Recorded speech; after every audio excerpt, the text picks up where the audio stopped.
In this vlog today, I am going to discuss with you the key factors in the marketing environment which could affect Tesco, the UK's leading supermarket and online grocery retailer strategy and performance. Tesco was first set up in 1919 as a series of market stores by Sir Jack Cohen.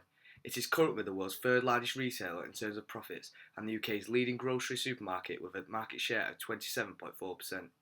It is also differentiated to sell other products such as clothing and home electrical devices and also offers additional services such as Tesco Mobile and Tesco Banking.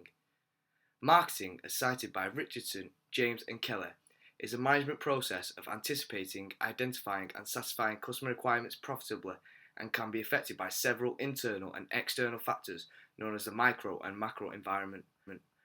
The macro environment for Tesco is the major external factors outside of the company's control which can largely affect the decision-making, performance and strategies.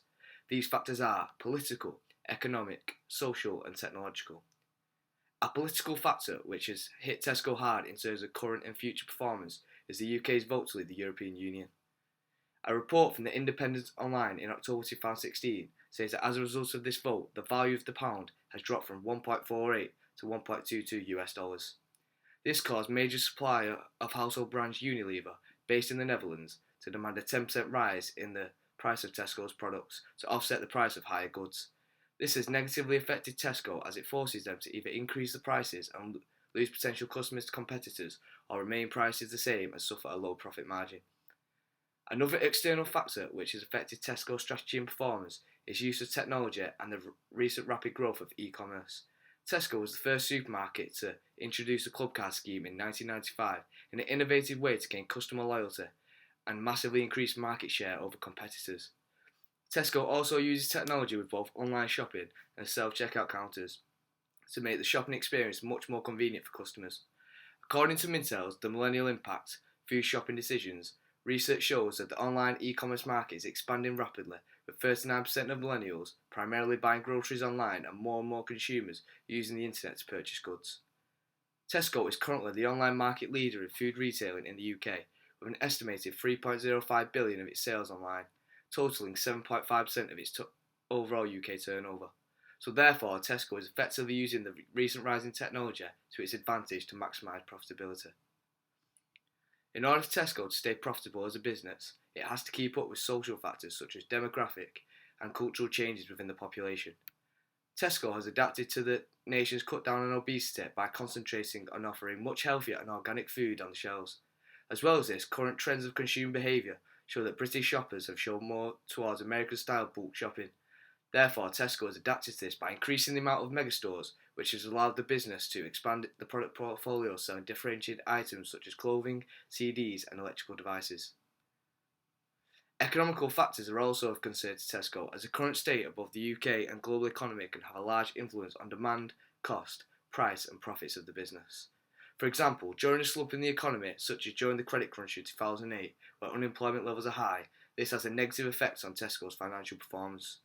This is due to the fact that demand for Tesco's normal goods fall as customers opt for cheap alternatives such as Aldi and Lidl in order to save money, causing Tesco to reduce prices and rely on sales of their cheaper Tesco's own brand in order to remain competitive. Economic factors out of Tesco's control therefore have an adverse effect on both Tesco's revenue and profit margins. The microenvironment for Tesco is the factors in the company's immediate area of operations that affect its performance and decision-making freedom such as competitors, customers, suppliers and intermediaries. Customers are the most important and influential connected stakeholders to the business, as without the spending of a reliable customer base, Tesco would not attain sustainable revenue and the company would cease to make any profits. Therefore, Tesco needs to make sure that it maintains a loyal customer base by having a diverse product portfolio and competitive prices, as the bargaining power of Tesco's customers is fairly high. Customers can switch and compare prices from store to store easily with the use of online shopping and tend to opt for the best quality products at the cheapest price, so Tesco needs to make sure that prices remain competitive to attract customers. Another factor in Tesco's immediate environment which affects their decision making and performance is its relationship with suppliers. For suppliers of major food and grocery retailers, bargaining power is very low, as suppliers rely heavily on their business contracts with supermarkets for survival, whereas Tesco have a range of suppliers they can choose from to get the best deal. Therefore, the business is in a strong position to drive down the price of suppliers to keep expenditure as low as possible, as suppliers are desperate to keep negotiations positive, even if it means a very one-sided deal. However, in January 2016, The Guardian reports that Tesco acted unethically towards suppliers by deliberately delaying payments in order to boost profits to meet financial targets. Therefore, this shows that Tesco abused its power in the microenvironment by prioritising boosting profits and increasing performance over acting ethically towards suppliers. Competition is another major factor within Tesco's immediate environment that strongly influences the company's performance in the market. The supermarket industry is an oligopoly where only a few major firms dominate total market share, so therefore Tesco constantly competes in price wars with other major supermarkets such as Asda, Morrisons, Sainsbury's and the Cooperative. The real threat to Tesco's dominance in the supermarket industry, however, is discount supermarket stores such as Aldi and Lidl.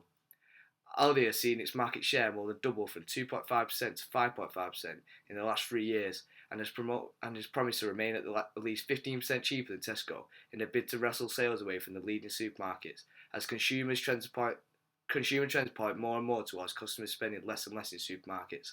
Thank you for watching. Goodbye.